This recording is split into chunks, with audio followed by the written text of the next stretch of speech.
McCall. I'm president of the Young Economists Network in the Economic Society of Australia's ACT branch. Just a quick bit of housekeeping. We'll have questions at the end, so you can submit questions to Professor Mitchell via the Q&A function.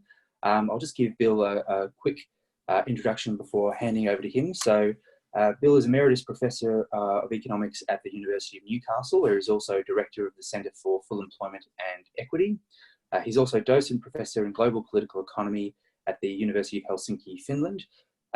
He holds his PhD in Economics from the University of Newcastle, and he is the author and co-author of a number of best-selling texts, including the best-selling textbook Macroeconomics, published by Macmillan last year, Reclaiming the State in 2017, Eurozone Dystopia in 2015, and Full Employment Abandoned in 2008. He's also the originator of the term modern monetary theory and is Australia's foremost expert in this space. Bill, I'll hand over to you. Thanks. Well, thanks very much. And thanks everyone for taking your time tonight. And this is a weird world we operate in now, doing presentations like this. And, you know, I'm starting to do presentations at midnight instead of traveling to Europe at the moment. So it's a strange shift in our professional behaviour. So I'm going to talk, I think you've already familiar with what we're going to talk about, the topic, whether you're familiar with the content. I'm going to now share my screen and bring up these slides. And here we go. So I'm presuming everybody can see that. Let me just make sure all the settings are right. I think this is fine. So I was asked to talk about buffer stocks and the role in which, the way I construct buffer stocks within both the mainstream paradigm, the new Keynesian paradigm, and also in modern monetary theory. And if you've got the textbook, this is material out of chapters 17 and 19. And this textbook we published last year by Macmillan. It's the leading textbook publisher, and it looks like it'll go into second edition pretty soon, which is great for us. So the basic outline of the talk is going to be examining these two buffer stock options that I'll talk about, the unemployment approach and the employment approach. And the way in which I start it always is that economists can agree on one thing, and that is that a goal of government should be full employment and price stability. The issue, of course, is how we define full employment. And in thinking about that, we really should be thinking about it in terms, the other thing economists think about is efficiency. And we distinguish between micro and macro efficiency. And over the last 30 years or so, this era that is loosely called neoliberalism, we've tended to bias our attention to what are microeconomic efficiencies, trains running late, ports not working, loading quick enough, and these sort of things. And we seem to have forgotten the concept of macro efficiency, being out there on the efficiency frontier, the production possibilities frontier that you learn about in Economics 101. And the question about that is, the issue about that is that, and this goes back when I was a young student, there was a fabulous statement by James Tobin, who was a famous macroeconomist, who asked the question, how many Harburger triangles can you fit into one Oken gap? Now, remember back to your economics, Harburger triangles are those surpluses and deficits around supply and demand curves, which allegedly are meant to estimate microeconomic losses resulting from prices not being at their so-called equilibrium point. And Oken gaps are the macro losses from unemployment and GDP being below their potential or their lowest point possible, the irreducible minimum. And the answer to that question, how many Harburger triangles can you fit into one Oaken gap? The answer to that question that was given at the time was lots of them. And that should really focus our attention, because even the estimates from, I remember back in the 1970s when I was an undergraduate with the Industries Commission, made estimates of the micro losses from various tariff inefficiencies. And the point is that the daily macro losses dwarf any of the micro losses, and they're massive, and they permeate not only just income losses but also permeate society with individuals losing, families losing, and I'll come back to that later. So when we talk about full employment, we're really focusing on minimising the macro inefficiencies. Okay, so the question we'll talk about is, well, what is the best buffer stock policy? So what are we talking about here? Well, the way in which modern monetary theory constructs this issue is to point to the fact that a currency issuing government has got two available buffer stock options to stabilise prices. And you can either do it through an unemployment pool, which is what I'm calling here the NAIRU approach, or you can do it through the use of employment buffer stocks, which I call the job guarantee approach. And I'll come back to the second option a bit later. And the question is, well, there are two options. What's the superior option? And what I'll argue clearly is that the unemployment buffer stock approach, which is the orthodoxy at this time, is clearly an inferior approach. So the prior understanding I'm assuming we've got is that we have a good understanding of Keynes and the classics and all of the things that followed with the reinterpretation of Keynes in the 50s with Patinkin, and then Clough and Leoniford in the 60s and subsequent. We're familiar with all those debates. We may not agree on a position in those debates, but we're familiar with them. I'm assuming we're all familiar with the contested terrain about what causes unemployment, with the new labour economics of the 1970s through. And I'm assuming we're quite clear what monetarism was and how it exploited the quantity theory of money and how it relied on banking constructs of money multipliers to join the causality. And I'm assuming by now that we all understand that the concept of a money multiplier is totally inapplicable to a modern banking system. The banks do not operate in the way in which mainstream banking courses claim they do. But that's a separate issue. But that links the causality between the concepts of central banks and quantity theory of money. I'm assuming we're familiar with, basically familiar with the Phillips Curve literature, right through to the expectations augmented developments and beyond. I'm assuming we understand the subsequent stuff about natural rates, rational expectations, and all of that stuff. And I'm assuming you understand the debates that led to the conflict theories of inflation and battle of markups and all of that. And then more in a more modern context, and I'm talking 80s here, hysteresis and how that impacts upon the whole debate about the Phillips curve. And I'll touch on some of these things, but I'm not going to go into these in technical detail. I've done a lot of work in my career on these issues. So when we think about the early days, we used to define full employment as being a state where there was enough jobs to meet the desires of the labour force. It was not a concept that was related to inflation prior to the 1950s. And in the simple, very simple pedagogy, we had a reverse L-shaped supply curve where an economy just shifted from quantity adjustment to price adjustment as you hit the full employment constraint.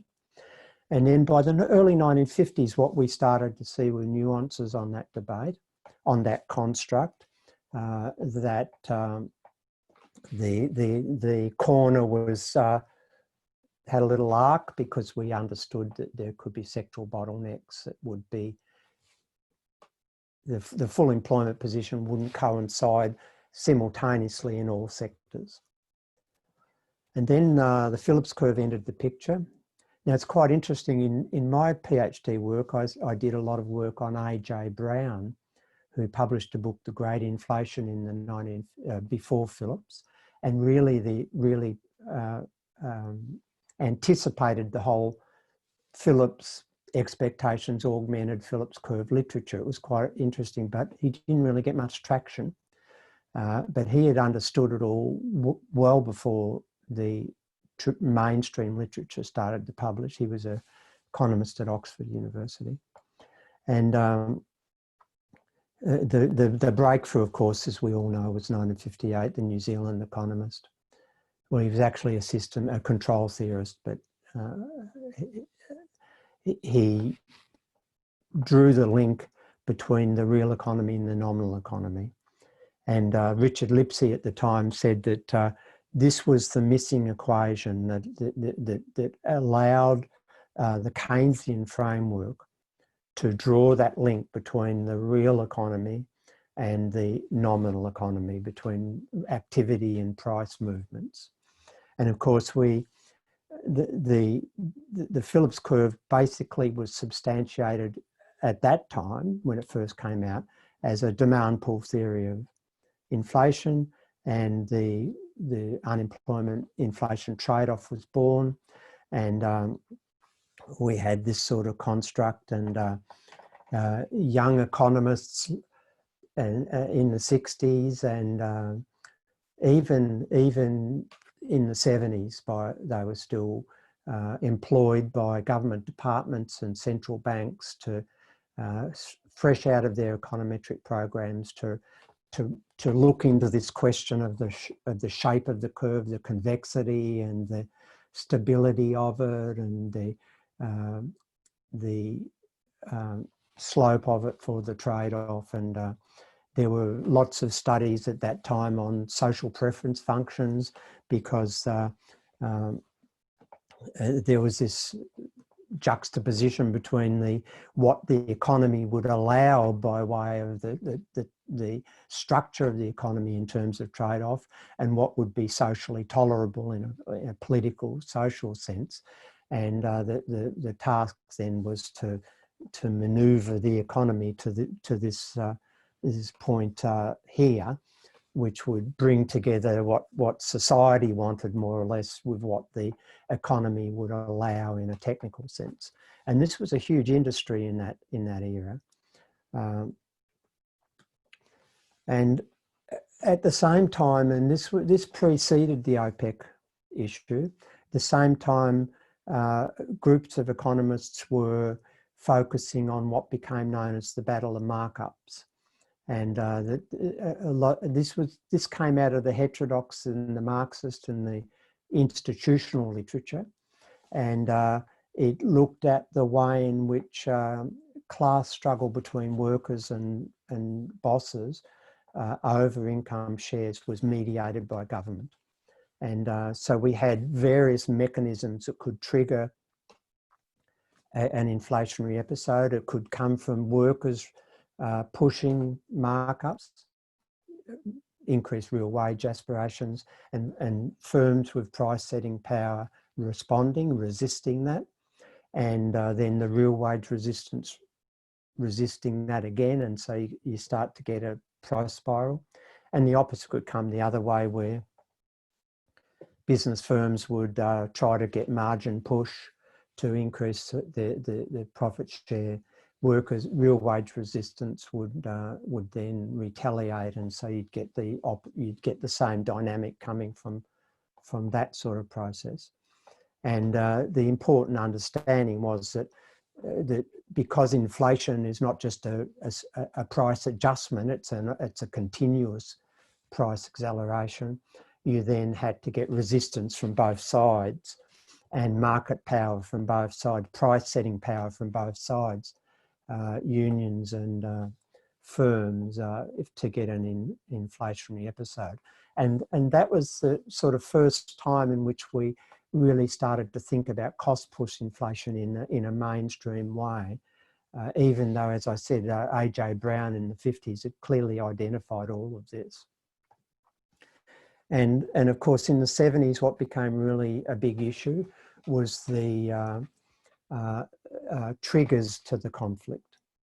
And so you had imagining a stable situation, and then something disturbed that equilibrium, and that triggered these wage price or price wage spirals. And of course, the big issue from October 73 and then a bit later in 70s was the OPEC oil price shock, a raw material shock.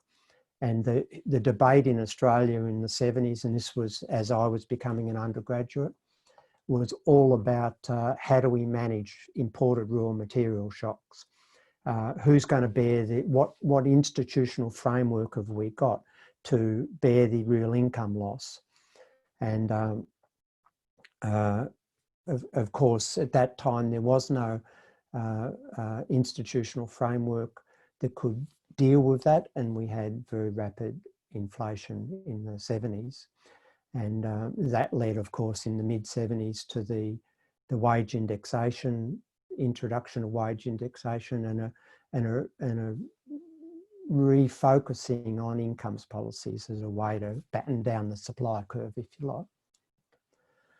And the huge debate then was the monetarists were emerging at that time, and they were saying that, well, it really is about policy accommodation, and they were saying that the only way a cost push event could become a generalised inflation was if the central bank and the Treasury accommodated the battle of the markups.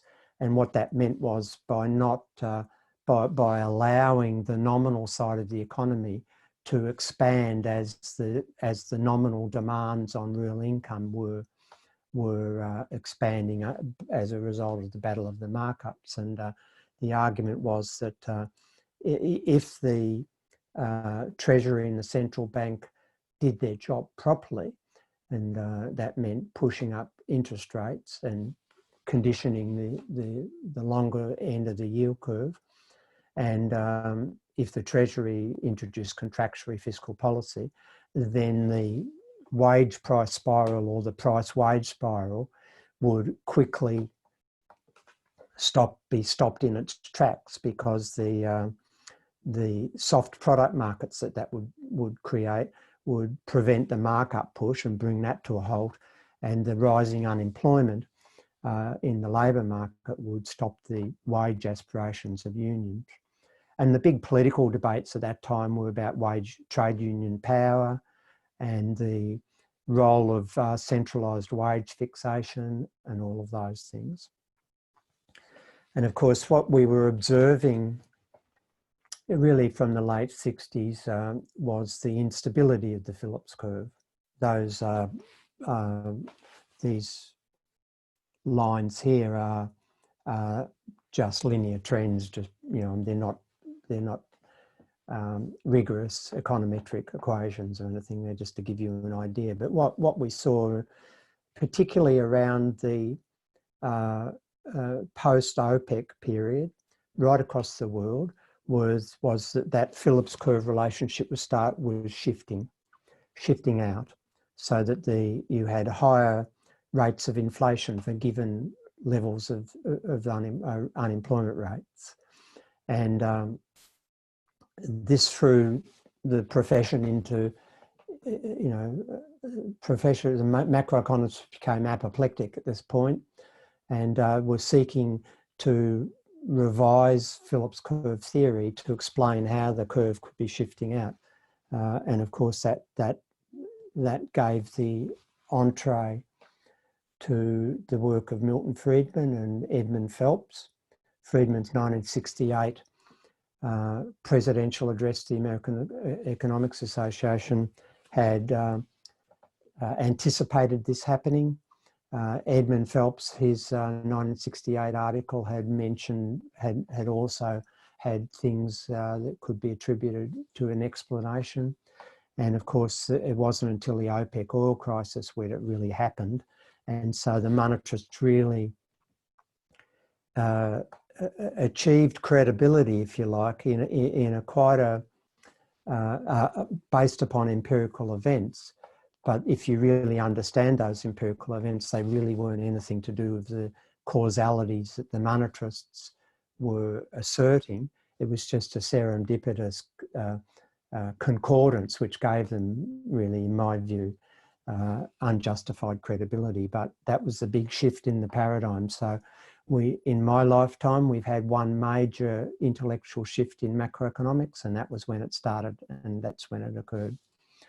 And of course, what they asserted was that this shift in the Phillips curve was really a result of misspecification in the original econometric work.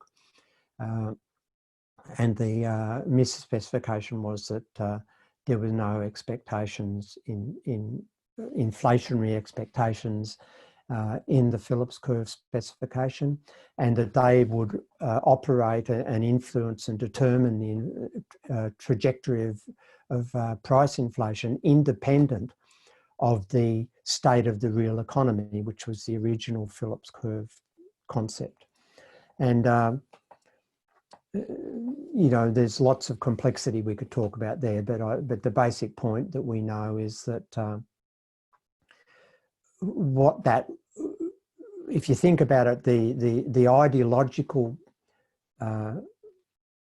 era, the ideological dominance in the era was to eschew the use of fiscal policy, and the rise of the so-called free market lobby was trying to undermine the welfare state and trying to undermine the trade union capacity to bargain for wages, and that was monetarism was creeping into central bank policy divisions before it went into treasuries, and it was becoming the dominant policy making way of thinking. And so it wasn't a surprise that they came up with a concept of the natural rate. And then in 1975, with Papademos and Modigliani with the NAIRU, it wasn't a surprise that these concepts basically gave them the authority to argue against the discretionary use of fiscal policy.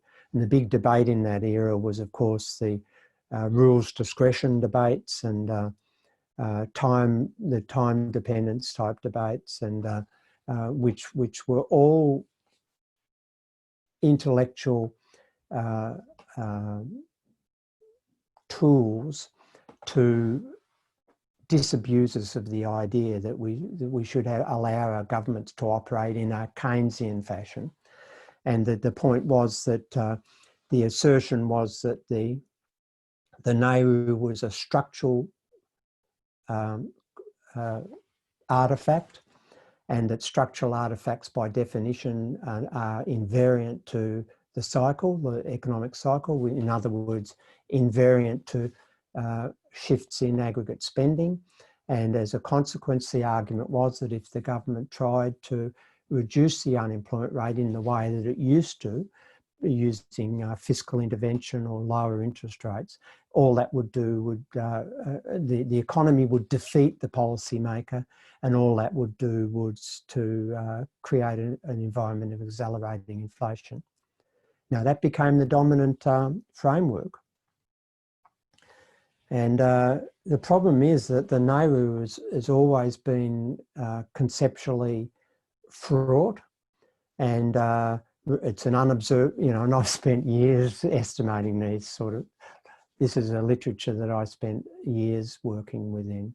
And so here's just a graph I made today for you. The red line was the TRIM, Treasury's TRIM model estimate of the NAIRU. The green line is the current OECD estimate, and the blue line is the evolution of the actual unemployment rate. Now, when I saw this when I was a postgraduate student, I saw these estimates, the red line estimates in the 80s. And by the end of the 80s, by the way, all of the mainstream economists were arguing that the steady state unemployment rate had risen to 8 or 9%. You know, but the thing that was glaringly obvious to me is nobody ever explained this shift. The sudden jump in the mid-70s. Now that coincided, of course, with a sudden jump in the actual unemployment rate as a consequence of the contractionary policies that the government was pursuing to try to suppress inflation, which had emerged because of the oil shock. And if you know, what started me off was thinking about that, and because the literature at the time was talking about structural, that the NAIRU was a structural artifact, but they couldn't point to any structural changes that were large enough in that period that could possibly generate such a sudden shift in the NAIRU. And it just became obvious that this was not a robust concept. Now I might have some other, this was a RBA paper. I think it was about 1997. Guy DeBell and a co-author. And at the time there were a number of papers coming out around the world. Stock and Watson was the famous one in the US. And what they were finding was that these estimates of the NAIRU, estimated out of inverted production functions and Phillips Curve type equations, what they were finding was that the confidence intervals were ridiculously wide. And so in this case here, look at this, you know, in say mid-80s, we've got an estimate from the RBA economists where the NAIRU could be 9% or it could be somewhere down around 4%. And we would, these are 95% confidence intervals, so we'd be equally confident that it's somewhere down there. And and at the time, if you know your history, the actual unemployment rate was close to 8.7% in 1995, average through the year. And the government in that fiscal year after that shifted from a deficit of about 2.1% from memory to a deficit of under 1%, a real sharp contraction in fiscal consolidation. And of course, GDP growth rate halved, unemployment hovered for the next few years at over 8%. Now, why wouldn't if this was really a good guide to policy, why wouldn't the government assume that the unemployment rate was massively above the NAIRU, in which case there would be plenty of non-inflationary space to expand fiscal policy and reduce unemployment in the conventional way without the accelerating inflation? Of course, they didn't, and that's because none of this was precise, and it was all ideological at the time. And this is the most recent RBA paper. And these blue lines, now you'll note that they've only, the light blue bands are only 90% confidence intervals. They weren't game to put the 95 in, which would have been even wider. And what you get if you've studied this literature and actually contributed to this literature and done a lot of econometric and modelling in this context, what you get is an understanding that the NAIRU basically is just some sort of filter of the way we estimate it, is just some sort of filter out of the actual unemployment rate. And a Hodrick-Prescott filter can give you exactly the same result, really, as a very complex structural set of econometric equations. And it's just an exercise in futility. It really has no precision for policy making, and yet it has very powerful ideological power, and that's why it's still in vogue. Now,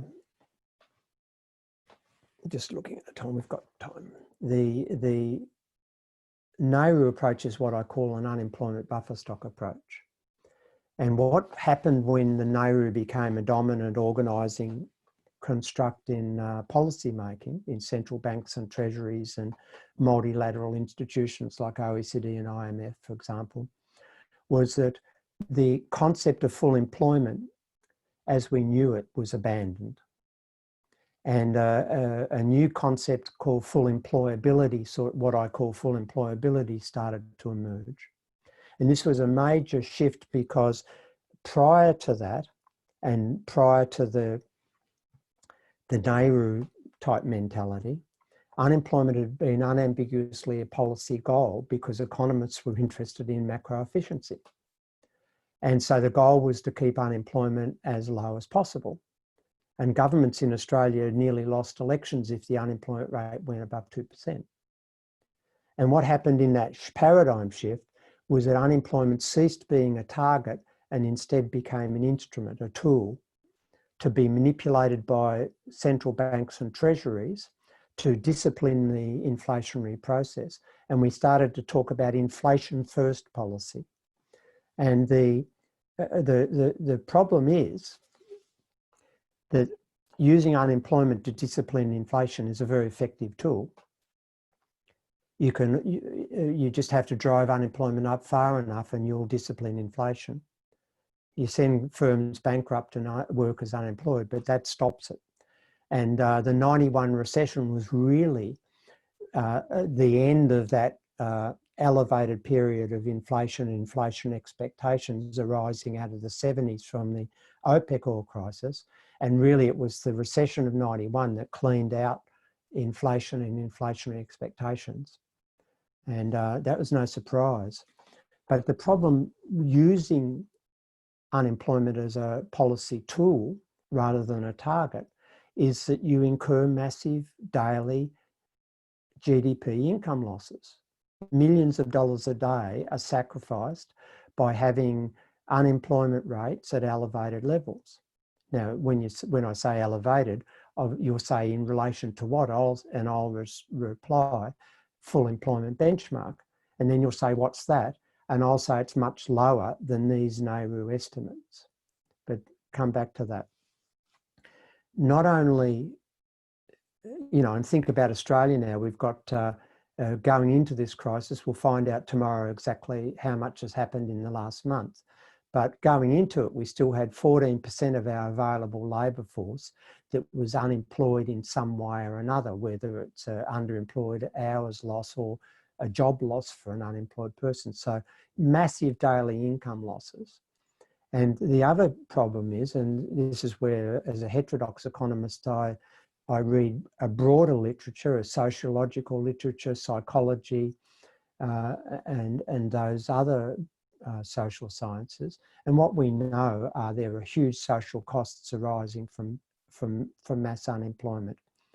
And that ultimately the buffer stock deteriorates. Long-term unemployment I'm talking about here. General skills start being lost. And it gets much harder to reabsorb the long-term unemployed back into the productive workforce. And the ultimate question for this approach is, what do you do for an encore? Okay, you can scorch the earth and intervene into an inflationary episode, but how do you start the economy back up again without triggering those driving factors? And of course, what we know from the full employment era and periods of high employment is that if you maintain full employment, where people can, who desire to work, have enough jobs to go to,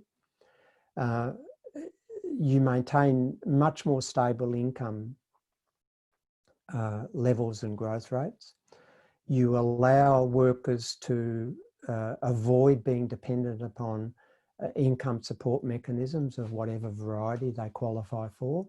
and they can therefore manage their own personal lives and their risks much better.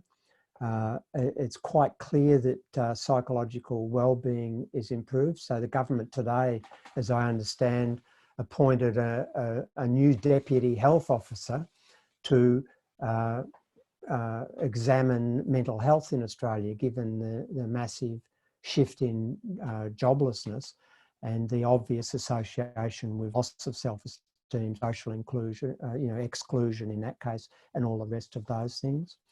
We know that in a fully employed economy, you get much more dynamic skill development because firms have an incentive to offer contextual training in a paid work environment, and workers have an incentive to take it on. We know that poverty rates are lower. We know that it builds community sustainability and vibrant local and regional communities. And a very important benefit is intergenerational stability. And what I mean by that, I remember I was at a seminar when I was a master's student or a PhD student. I can't quite remember the exact era, but there was an economist from the Brookings Institute giving a workshop. And what he said, his work had been examining the costs of unemployment to the children of families. And what he said, and it still rings in my mind, that he said, one of the advantages of having the parents go to work every day is that the children learn about going to work and that they build that into their own expectations.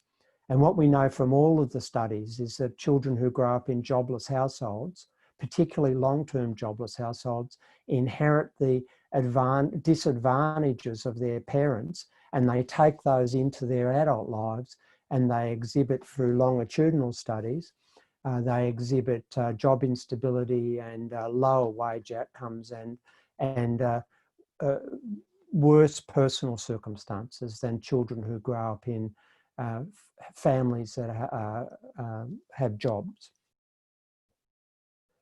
Okay, so think about, I'm now in the last part, I'm going to be talking about employment buffer stocks.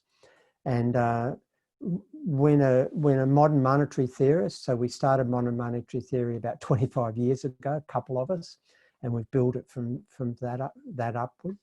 And when we think about what determines mass unemployment, we're very traditional in the sense that we understand the basic rule of macroeconomics is spending creates income equals output, and output drives employment growth. And we also understand that we construct the problem of the unemployment as a systemic failure, not an individual failure, which is the way in which the modern era has tended to construct mass unemployment, that the workers are lazy, that they're diverted by income support systems, which subsidises job search and idleness, that they haven't invested enough in human capital. All of those supply side blame the victim type narratives that have been dominant over the last 30 years. In MMT, we understand that mass unemployment is a systematic lack of jobs. And any individual, when there's a system constraint imposed upon the individuals within that system, are largely powerless to do anything about it. It's a macro problem, not a micro problem. And what it tells you is that once non-government spending and saving decisions have been made, the government sector has a choice to fill the spending gap left by the overall savings in the non-government sector or not. And if it doesn't, then it will create unemployment. If it does, it can create enough spending and growth to maintain jobs. And so in a sense, one thing you know if there's mass unemployment, one other thing you know is that the fiscal deficit is too low relative to and remember, we can only judge the fiscal position not within its own logic, but within the context of the other sectors' spending and savings decisions. So in the non-government sector, which is the aggregation of the external sector and the private domestic sector, when their spending decisions aren't sufficient to generate enough aggregate spending to generate enough jobs, well, then we know that the deficit is too low. And of course, the solution then is to stimulate net spending. And we also accept the initial insights that came out of the Keynes and the classic debates in the 30s, that if you try to cut real wages in that environment, you're likely to worsen the situation. All right, so what about employment buffer stocks? I'm just looking at my clock watch then. So this is what we call job guarantee. Where I got this idea was as an honours student at Melbourne University in 1978. And I was, one of the subjects I was studying was agricultural economics. And at the time we were studying the wool price stabilisation scheme. And for those who don't know that scheme, it was an agreement that the federal government reached with the farming lobbies to overcome the boom and bust in farm incomes that were associated with different clips of the wool industry. And so they agreed to stabilise prices, to stabilise incomes. And the way they did that was to run a buffer stock of wool.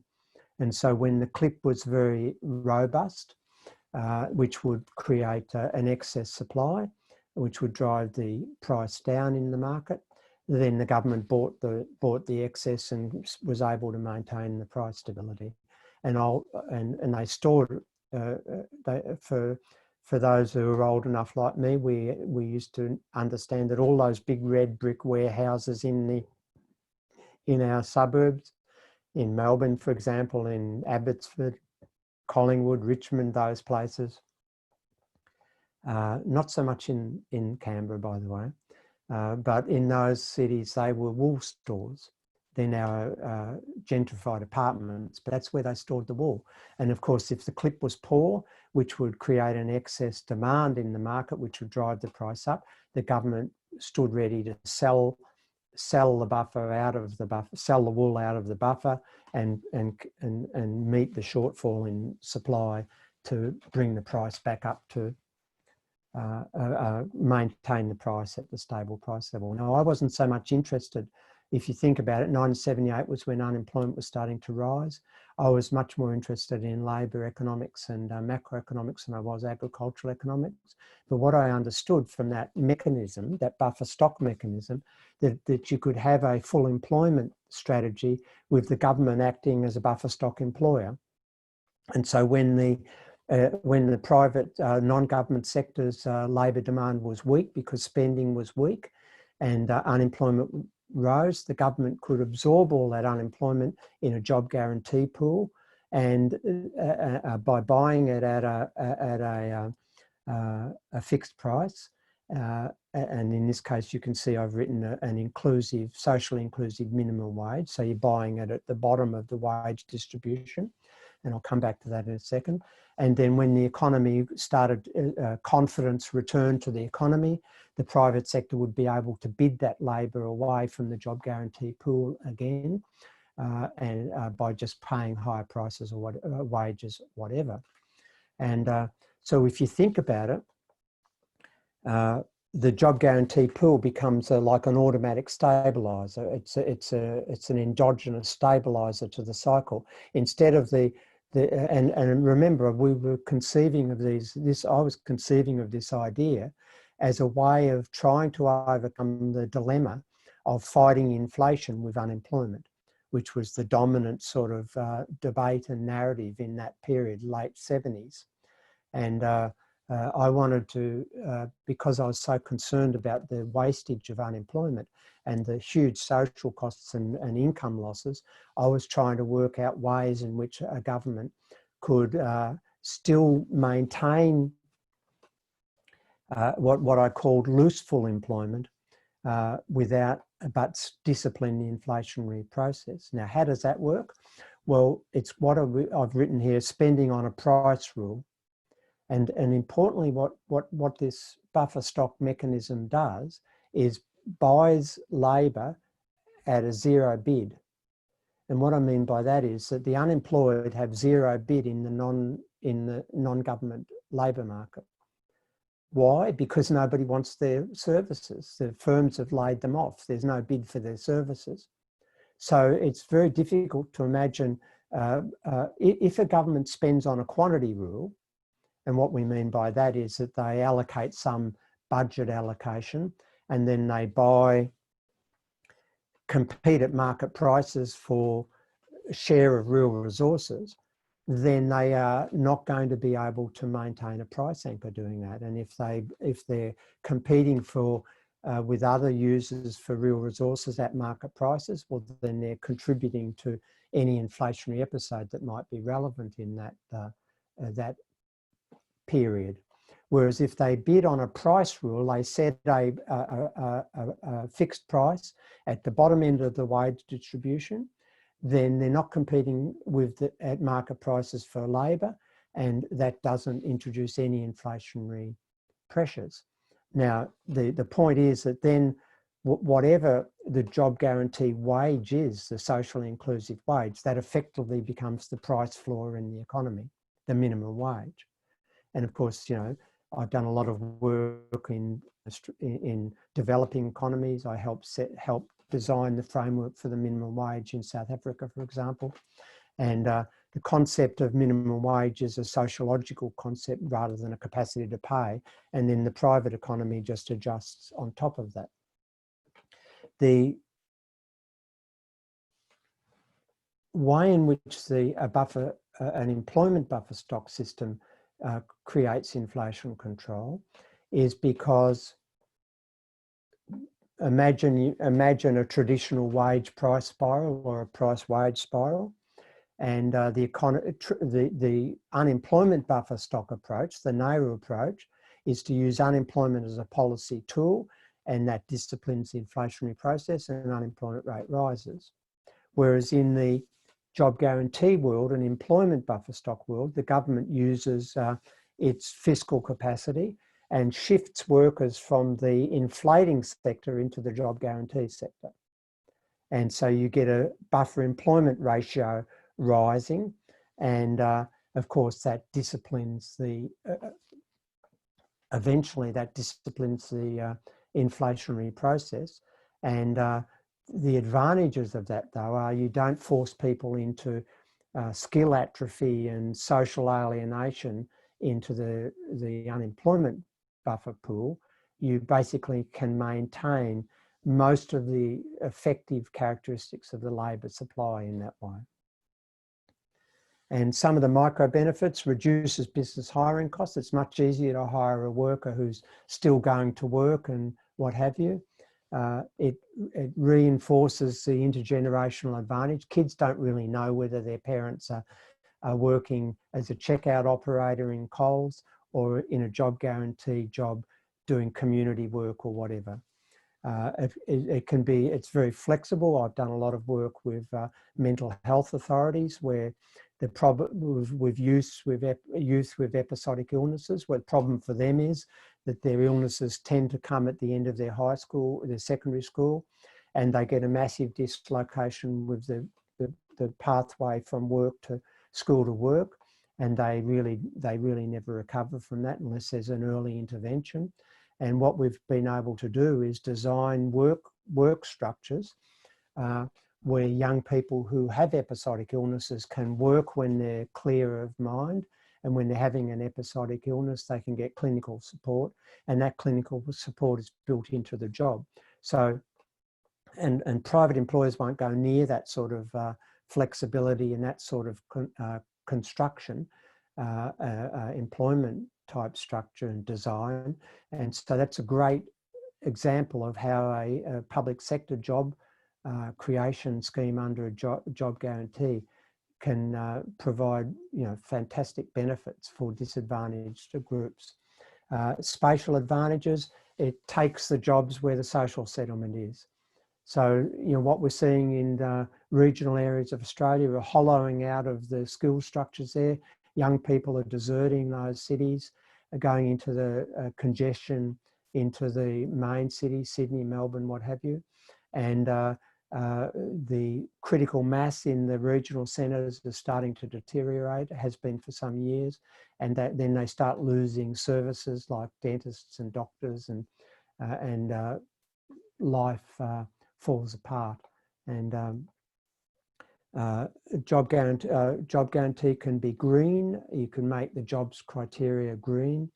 And I want to emphasise, before I emphasise, we some years ago, in partnership with Jobs Australia, who's the peak body for not-for-profit job providers, we did an ARC study of all the local government areas, and we asked some questions like, if the federal government paid for job creation in your local government area, what jobs could meet unmet community need, unmet environmental care, unmet personal care services, and tell us all about supervision, costs would be involved, etc., etc.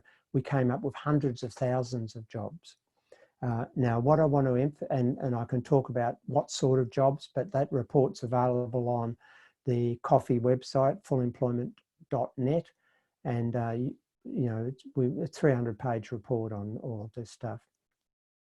What I want to emphasise, though, it's not a panacea to everything. We anticipate that typically a job guarantee pool would be very small.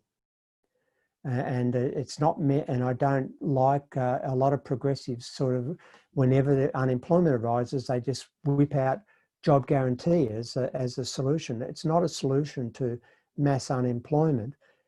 It's a essential safety net that should accompany the business cycle. And it's quite clearly a better option than the unemployment buffer stock option. Okay, some current research, just to give you some scale.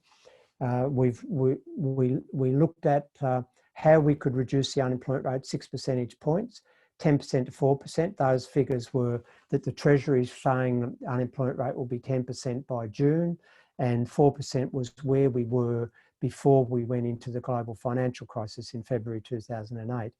That would require 842,000 jobs. It keeps underemployment unchanged, so it's not full employment yet. And what we estimated, we've got a model, an estimation model, that would generate 712,000 jobs in the job guarantee employment, and 129,000 odd jobs in private sector. Why private sector jobs increase? Because the job guarantee workers now have slightly higher incomes, and you get the multiplier effects. What does that mean in terms of outlays? Well, the gross outlays would be, to do that, would be 48 billion federal government outlay, but in net terms, it would only outlay 26, because you get the clawback from personal tax revenue increase, from extra corporate tax revenue because profits go up, reduced unemployment outlays, you don't pay the dole anymore, increased indirect taxes, and add all the current parameters. So you end up getting 22 billion back. Now, if you put that in the context of the JobKeeper program, which is budgeted to outlay 133 billion, and the Treasury estimates are the impact of the JobKeeper program will be to reduce the unemployment rate from what it would have been without it, 15%, back to 10% with it. Well, then think about the scale of the investments and the returns on the investment. Okay, a couple more points. And my computer's just about to run out of power, so just excuse me for 10 seconds. I forgot to plug it in.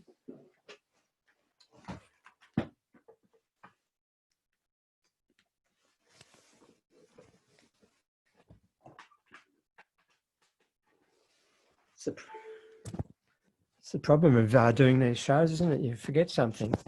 Okay, sorry for that. What's the real cost of the job guarantee?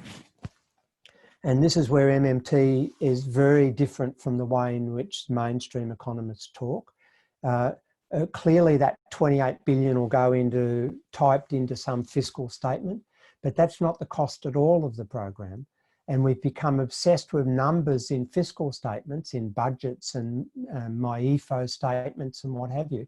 But they're not indicative of the costs of a program. The costs, what MMT focuses on are real resource costs. And so the costs of a job guarantee is not 28 billion net, it's the extra food and materials that are absorbed and diverted, and their opportunity costs. That's what we call costs. And we've become obsessed over time with these nominal entries into fiscal statements. The last point I'd make is that what the job guarantee, a lot of people talk about UBI, Universal Basic Income, and they think that that's a superior way in which we can evolve. And what I think the challenge for the future is that we're going to have to develop new understandings and new awareness, especially where we have to make green transitions and quite major structural shifts in production and consumption patterns to meet the climate emergency. We've got a health emergency today, and when we wake up from that, the climate emergency is going to still be outside the window. And what we need to do over time is redefine what we mean by productive work, and what we define as being a productive contribution. And at the moment, we've got very narrow concepts of productivity and what a proper job is and what a productive activity a job is of a worker. And we tend to have hung on to what was called the gainful work hypothesis, which really was you weren't gainfully employed. This was during the 1930s. You weren't gainfully employed unless you were adding private profit to the business sector. Now we've got to get away from that and think of broaden our concepts, and we're not going to do that outside a paid work environment at the moment because our culture isn't ready for a UBI where workers who can contribute are just paid not to. And but we can evolve within a job guarantee paradigm to by the way in which we construct job guarantee jobs to slowly but surely shift social attitudes about what is what are legitimate concepts of work, and I've written quite a lot about that in the past. And that's all I want to say tonight. And I've stuck to my time. Thank you very much, Lachlan. And I'll hand it over. I'll stop sharing my screen. And there you go. You need to unmute your microphone.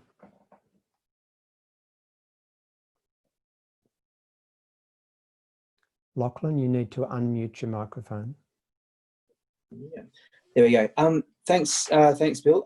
We've had a couple of questions come through already. I guess my first, it's more of an observation rather than a question, but in starting to review some of that literature about the impacts of unemployment, whether it's 3 months, 6 months, or 12 months on the labour stock, what strikes me as interesting is that, and I remember reading in your book, Full Employment Abandoned, and in various interviews you've given where you've sort of said, well, people tend to sort of lump the job guarantee in with the UBI as kind of the idea is it's a socially nice thing to have. And the point you've made since at least 2008, if not earlier, in various public journal papers and books, is that no, the purpose is that it's a superior macro stability mechanism rather than just being a socially nice thing to do. We have things like Medicare because we don't want people to die from unaffordable illnesses. Those are socially nice things to do.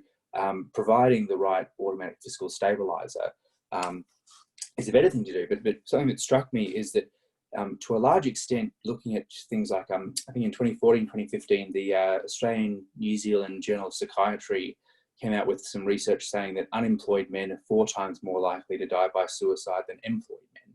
Now, you think about the resources we invest into depression and suicide prevention awareness and things like that, but there's, when we compare, we've known since Pygou in the early 20th century that there are things called negative social externalities, and rarely in a lot of the sort of what Stephanie Kelton calls the sticker price shock about the upfront price of the job guarantee, very little is there a discussion, very rarely do we discuss what the unemployed buffer stock means. We know that it contributes to family breakdown. Now, even if you were to take, the line I've sort of used on this is that even if you were to say you had a computer with no sense of morality or sentimentalism or social solidarity or anything like that, none of the normative sort of things that are included in public policymaking. And this computer's job was purely to pick on a totally rational, efficient basis which buffer stock is the best to use.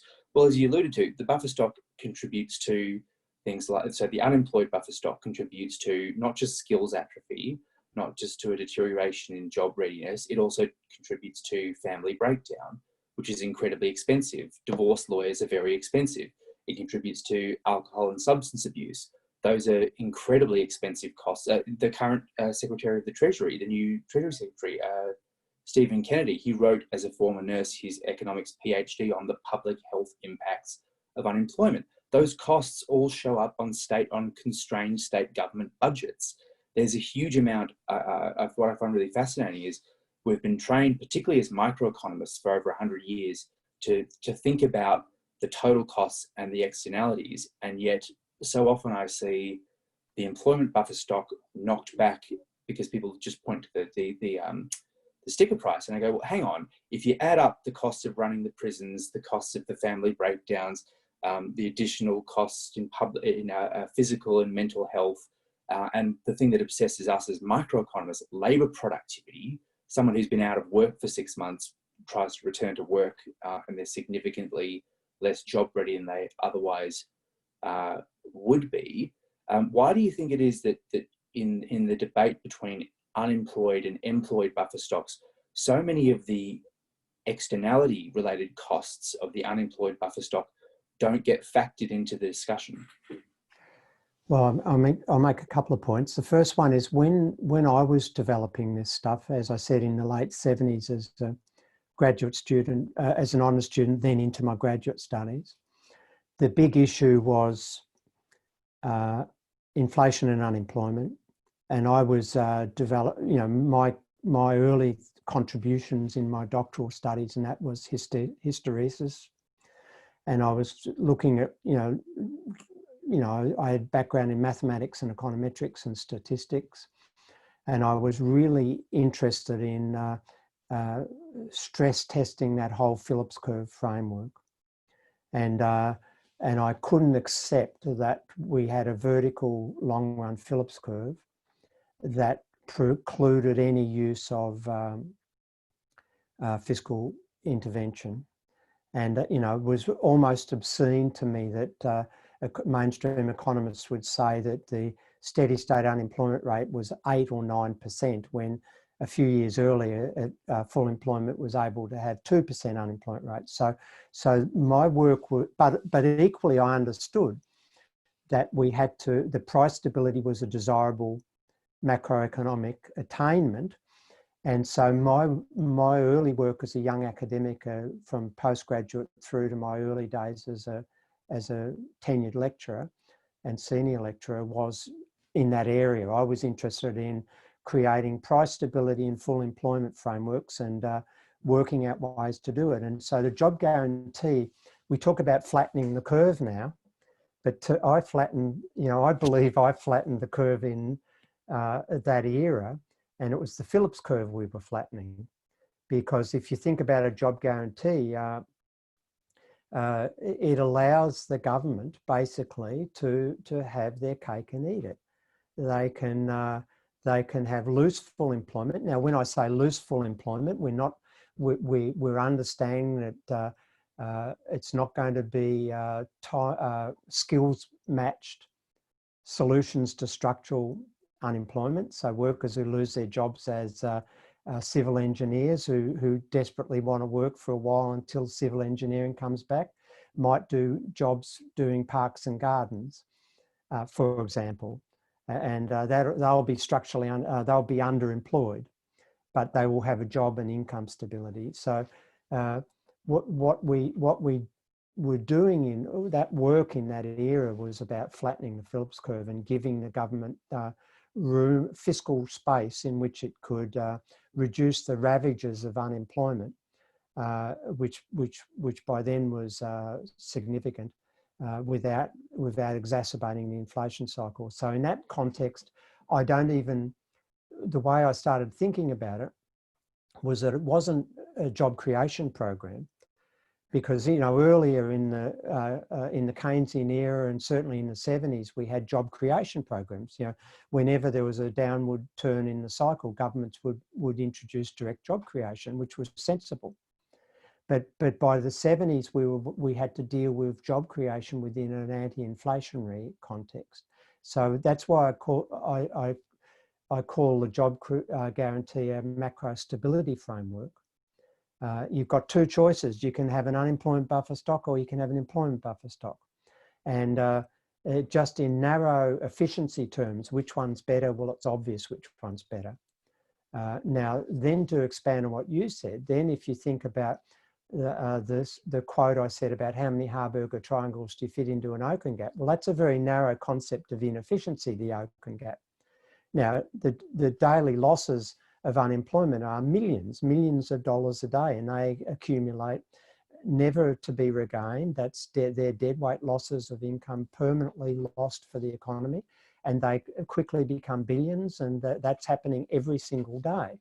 So I could never understand how mainstream economists could get up there and say we should be more concerned about microeconomic inefficiencies while we've got 10% unemployment rates. It just was nonsensical, and that led me to understand that they were making ideological statements, and they were doing the work for capital, maintaining high unemployment to suppress wages so that the profit share would increase and the wage share would decrease. And that's certainly what happened over the course of the 80s and the 90s and beyond.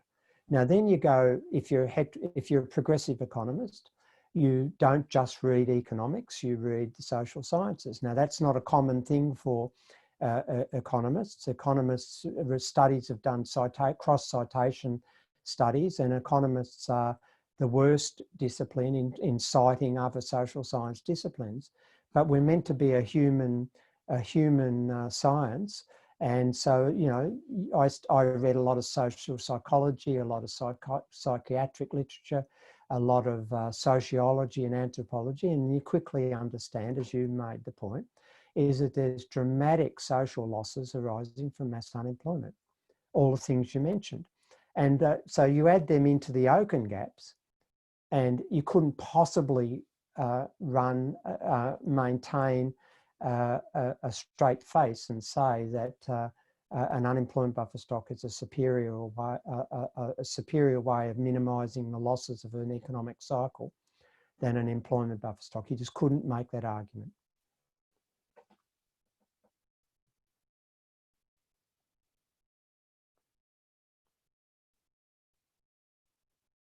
You need to unmute.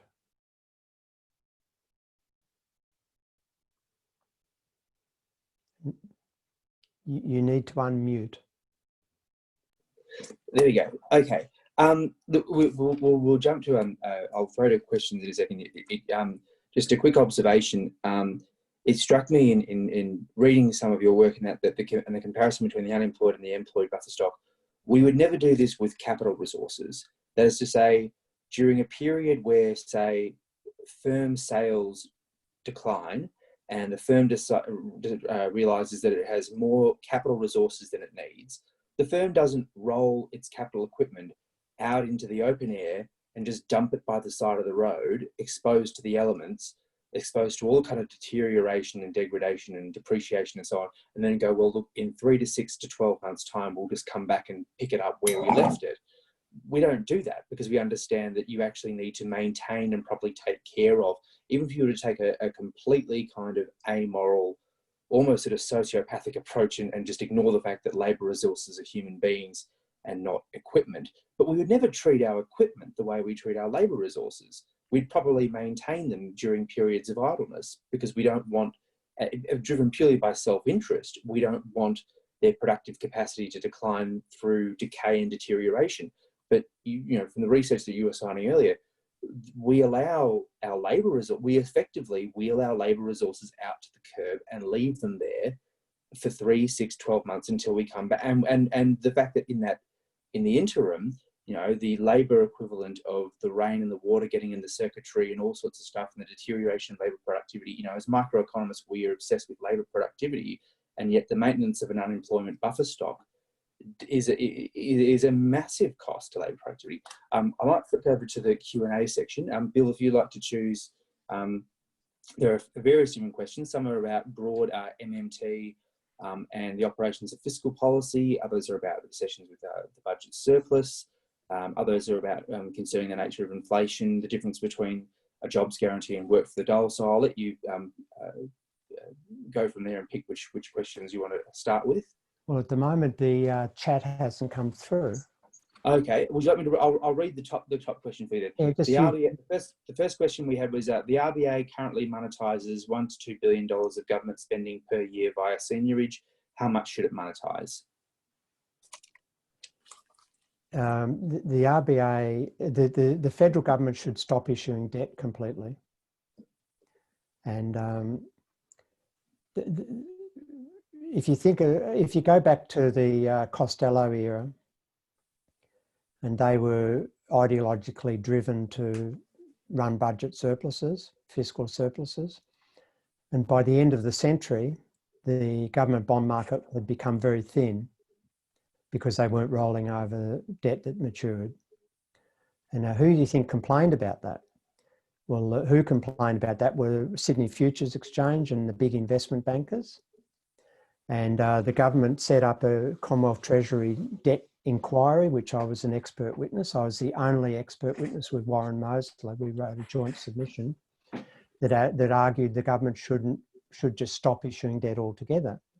And of course, all the other submissions to that debt inquiry were along the lines of, oh, we need a risk-free asset so we can price our other products off. We need a risk-free asset that we can move into when there's uncertainty in the financial markets, etc.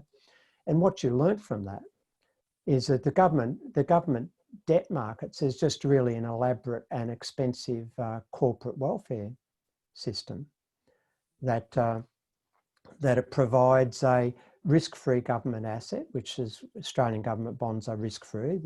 There's no credit risk, and provides them to these investment bankers to use as a speculative asset as part of their speculative behaviour. Now, there's no the Australian government post 1970. Well, in Australia's case, it was 83, but in this floating exchange rate era, the Australian government has no financial constraints. It issues the currency. It doesn't have to sell debt to run a fiscal deficit. And how do governments spend? They instruct the Reserve Bank to type numbers into bank accounts. And those numbers are just that spending. It's going on every day of the year, working days. And the debt operations are unnecessary. And you know, I've been a long time student of Japan. I've devoted a lot of my career studying Japan. And Japan sort of is the extreme of the policy parameters. You know, and they had the biggest commercial property crash in the early 90s. All of the mainstream economists said as the deficit started to rise, the public debt levels started to rise, and the Bank of Japan started to monetize the debt issue, in other words, buying it and taking it out of the secondary markets, and also buying it on direct issue, by the way. All the mainstream economists predicted that interest rates would rise dramatically, that there'd be massive crowding out, that bond yields would go through the roof, that government would ultimately become insolvent, and you'd get accelerating inflation, just applying textbook mainstream economics. None of that happened because they don't have a clue about how the bond markets and the banking system actually work. Now, what's happening now, interestingly, is that all of the debt, ultimately, all of the debt that will be issued to match, not to fund, to match the increase in fiscal deficit as part of the pandemic response, all that debt will be bought up by the Reserve Bank in their new secondary bond market purchases. And if you look at the data at the moment, they're also buying significant amounts of state and territory government debt. So the state and territory deficits will be taken care of by the central bank. Now, Japan has been for 20 years and, well, nearly 30 years doing this. And they've been fighting deflation. They've had zero interest rates for that period, and bond yields now on long-term debt are negative. Now, if I ask any of my students in second year or third year macroeconomics to, without them knowing the outcome, to explain what would they predict from their mainstream studies would happen in Japan, they'd say exactly the opposite to what's actually happened. And that's because the model is incapable of explaining these things. So the Reserve Bank should just be the central government's banker. It just should continue as it does, type numbers into bank accounts to facilitate spending, and we shouldn't be issuing that corporate welfare in the form of bonds. The issuing of bonds doesn't reduce the inflation risk, which is, you know, what you learn in second year mainstream economics. The issuing bonds doesn't reduce that at all. The inflation risk is in the spending, not in the monetary operation that accompanies it. And all that the issuing bonds does is allow the private sector to switch their wealth portfolios in ways that they deem to advance their interests. I should just say, so we've now got about 13 questions.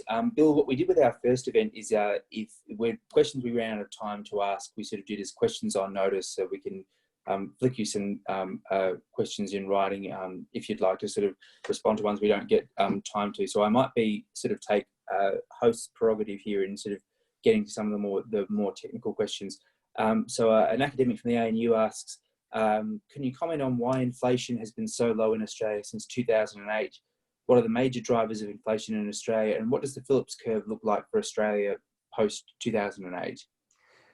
Well, the interesting thing about the Phillips curve is that it's been misspecified in Australia since the 90s. And work I did in the 90s, nobody could really understand as unemployment started to come down through the 90s slowly, then down to 4% by February 2008. Nobody could really understand, the mainstream conception couldn't understand why inflation wasn't accelerating, because by then we were well below any of the estimated NAIRUs, and which were around 5.5%, 6% at that period. And so this mindless application of mainstream theory should have predicted accelerating inflation. And we did get some blips in the inflation rate driven mainly by petrol prices, nothing to do with labour markets. But overall inflation was low and the unemployment rate came right down, and nobody could work that out. Well, what happened in the 91 recession was a major shift in the labour market. And that's when underemployment became a phenomenon. And underemployment rose in that recession as firms not only laid off workers as their sales collapsed, but also started to convert full-time jobs into fractional jobs. When they made their hours adjustments, those jobs never came back to full-time hours. And so that was the start of our underemployment period. And so by 2008, underemployment was much larger than unemployment. So unemployment was, February 2008 was 4%. Total labour underutilisation was about 8.9%. So the difference is underemployment as measured by the ABS. And if you then re-estimate Phillips curves, if you try to estimate Phillips curves in the sort of post-90s period, just with unemployment rates, whatever way you want to specify it, as a shift, as a gap from Hodrick filter, Prescott filter, any of the constructs of the proxy variable, you get fairly poor diagnostics and fairly unstable curves. But then if you add underemployment into that specification, suddenly it all clicks back again. And so in other words, in the 90s, firms shifted from creating excess supply outside of the firm in the form of unemployment to excess supply within the firm in the form of underemployment. So the way in which the economy was creating excess supply had shifted from outside the firm to inside the firm. And so in effect, the Phillips curve was still operational if it was properly specified, and it flattened out a lot because underemployment appeared to be a stronger impact and disciplining impact than unemployment. But the other reason, of course, was as I said earlier, the 91 recession expunged the inflationary expectations. It really created such a degree of slackness that really we really didn't recover from that substantially through that period. Well, we've got a related question from Greg Connolly. Greg writes, Bill, there is another aspect to your part of the presentation relating to the so-called NAIRU. This is that the NAIRU may not actually exist in Australia because there's substantial evidence that the inflationary expectations coefficient is less than 1. I've done a lot of research to this effect. Plus, for example, the OECD actually has a negative inflationary expectations coefficient in their estimate of Australia's NAIRU. Do you wish to address this point? Yeah, that's a good point. And if you go back to the sort of the early 80s, late 70s, early 80s, all of the econometric work was focused on estimating that coefficient on the price expectations term, whether it was 1 or not. And there was and that's where I came into the literature as a young econometrician. And I started my PhD estimating coefficients on price expectations terms and trying to come up with superior forms of price expectations variables rather than just the type of rational expectations or adaptive expectations type mechanisms. And what I was able to, my work in those days, and certainly supported the fact that the expectations coefficient was 0.75 or 0.8, not 1. That's the first point. And the sort of theoretical reason, or the institutional reason, is related to the inability of workers to immediately pass on their expectations of inflation into wage movements. So a coefficient of 1 assumed that it would happen virtually immediately, but because of overlapping wage bargains and all the rest of it. So that was the big argument. And then, of course, I decided, I came up with I was one of the earliest economists in the world to estimate hysteretic functions. And that came out of my background in mathematics, by the way, in control systems and things like that. Of course, even if the coefficient on the price expectation is 1, if you've got hysteretic forces operating on the unemployment variable, in other words, path dependence, where structural forces are cyclically sensitive, then it doesn't matter if the coefficient's 1, you still don't get a NAIRU. And you can still then get capacity of the fiscal policy to reduce the unemployment rate. So I agree, the NAIRU is a total farce, and why intelligent people would continue to deal with it, you have to assume it's for ideological reasons. It can't be for technical reasons, because I'm as technical as any of them, and it's nonsense. We've got another question here. So obviously, a large part of your work is focused on the choice between the employment and unemployment buffer stock. We have a question here about what role does an incomes policy play, if any, in managing inflation? And I sort of preface that by saying there's an interesting divergence in opinion I've noticed between Australian MMT economists like yourself, Martin Watts, James Juniper, Phil Lawn, Stephen Hale, and various others, who come from a country that did run a large experiment with incomes policy in the 1980s. Whereas I read some of the stuff coming out of the Levy Institute and the University of Missouri, Kansas City, the American MMTers who do not have a recent legacy of something like the Accord, and they have a very different approach to the potential of incomes policy as an inflation management tool. Yeah, I mean, the Americans have had a strong tradition of price guidelines and wage price guidelines in the 60s. So that's true, but and Australia's incomes policy era was not just the Accord. We go back to centralised wage fixing and productivity hearings through the 60s and before that. But I grew up as a young student in an era, of course, with the Accord. With the early indexation in the 70s. and as a way of dealing with the inflationary episode. So I was well schooled in the institutional institutions of incomes policies, and also at that time, the response of what we now call post-Keynesians in the early 70s to the inflation shock and their sort of response to monetarism was to say that, well, we can deal with inflation by battening down the supply side of the economy, the cost structure of the economy through incomes policies. So there was a massive literature and right around all the Keynesian economists of that era, which was just before my era, all those economists were very supportive of supply constraints through incomes policies. Now, my work also, I did a lot of econometric work because of the Phillips Curve in the 80s on the Accord. And I was hired briefly by the federal government to do in the the division of the Department of Employment that was cooperating with Treasury to administer the Accord. And I was hired as an econometrician to help the Department of Employment deal with the Treasury partnership in setting the government's submissions. But that was a short-term job. And my experience of that work was that the Accord was a disaster for workers.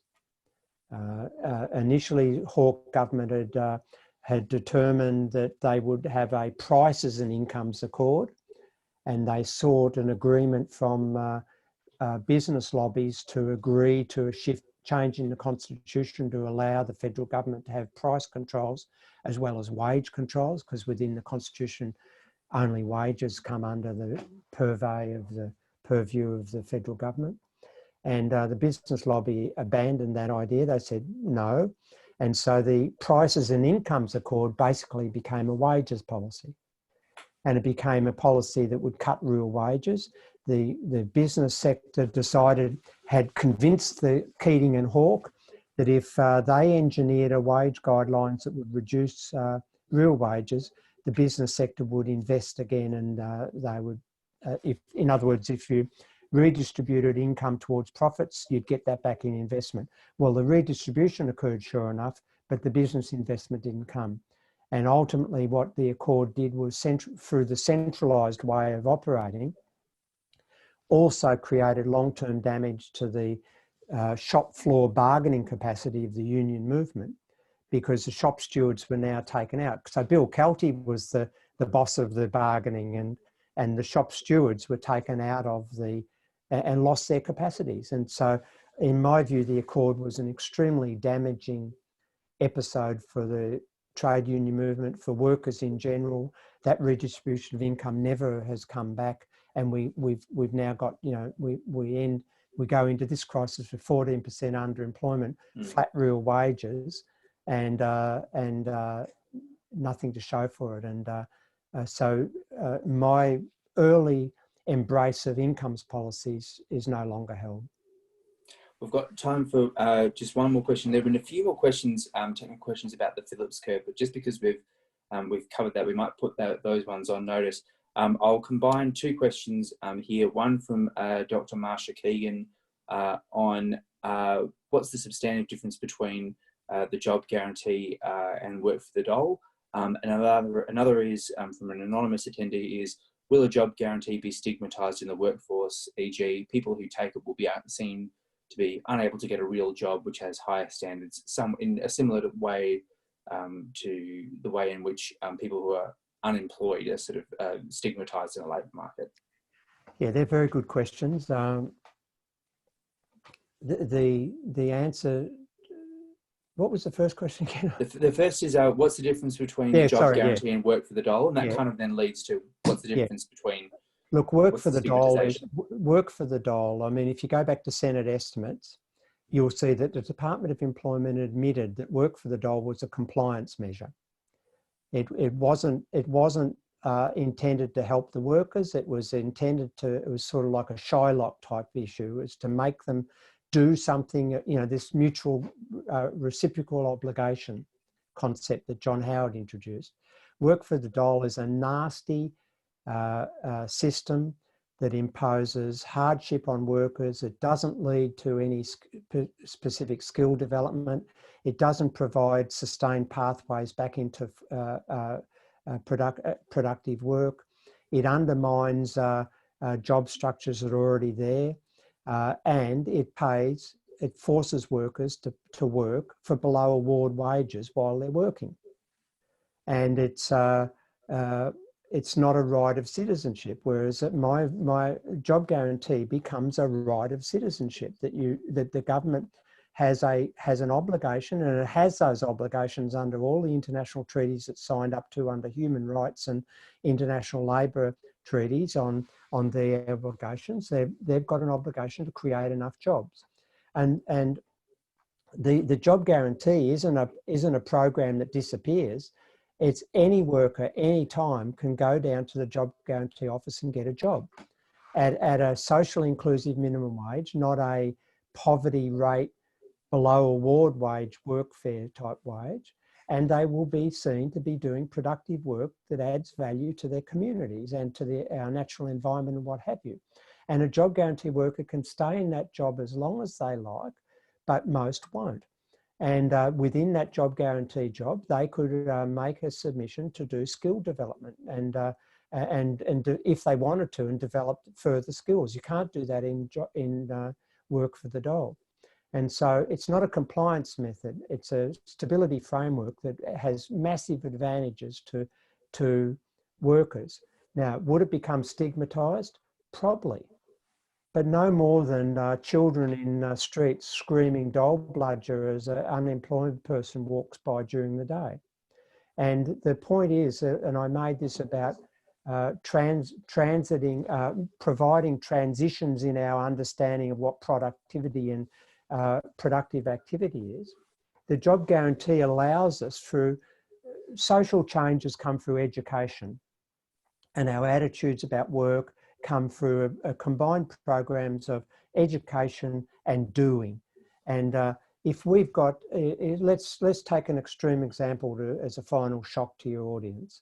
Let's say, and I live just near the surf in Newcastle mostly, and let's say that I say all surfers along the east coast of Australia can become job guarantee workers.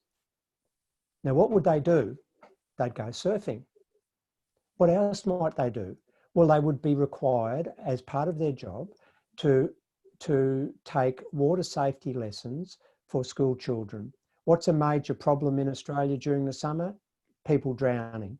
Who best knows water? We jump in the most dangerous parts of the ocean, the rips, and get taken out to the break as quickly as possible. We know the ocean perfectly, mostly. And so that would be an incredibly productive thing for society at large. Children would start learning that these surfers know a bit about stuff, and that they are doing a really interesting thing, teaching us about water safety and making our days down the beach more enjoyable. That sort of interaction through a process of education will over time eliminate the stigma. You will never eliminate the stigma of unemployment.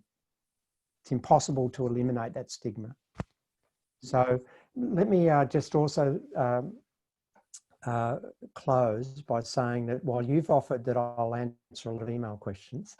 Sorry, I shouldn't. I shouldn't have done that. No, I'm happy to do that, but I get 300 or 400 to up to 500 emails a day, and it takes me quite a time to answer questions sometimes, depending upon where I am and what I'm doing. So I'm quite happy to take any questions from people, but if I don't answer immediately, as we expect people to do on email these days, I'm not being rude, I've just overwhelmed. So thanks very much for your time, and thanks for having me. No, thanks very much, Bill. Cheers. Yeah, thanks so much. And I think you know, we in this event, sort of one of the things, because obviously the debate around the job guarantee becomes it's very normative very quickly, and one of the great things about hosting an event like this, where we've got an audience of professional economists, is we can have the normative component, but we can kind of park that and get into the technical nitty gritty. But I think that was a great way of ending it is that whole sort of debate between the UBI and the job guarantee. I remember you in one interview saying, well, you know, people will sort of say, I want a UBI because I want to go and do my music or my pottery. And the point you sort of make, and it's a normative point, but, you know, I don't think you can take norms out of economics entirely, as well. The job guarantee says, sure, you want to go and surf, you want to go and do your pottery, you want to go and do your music, fine, but go and teach local school kids how to set up a band. You know, go and create art that's Creative Commons. The Commons, you're actually putting something productive into. You're not being paid. You're not being given a cash check to go and consume as an individual, which is what the UBI is. Yeah, but also remember that in the concept of macro stability framework, the UBI is effectively an unemployment buffer stock system, because effectively the government is paying the UBI, and the UBI recipients are competing at market prices for everything.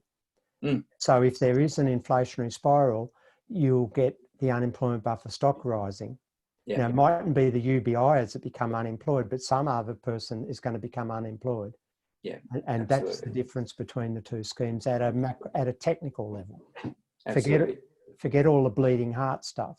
Don't forget it, but independent of that. Absolutely. Now, just quickly, Bill, where can people find your work? Where are you've got your blog. Look, just do a search on Google for Bill Mitchell, economist. It comes up #1, and you'll track me down. Books, refereed articles, and also my homepage is billmitchell.org, and my research centre is coffeeforemployment.net, and my blog, you'll find it easy. Terrific. Thanks very much, Bill. And thanks everyone thanks for your time, and thanks everyone for tuning in. Just quickly, you know, about our upcoming events.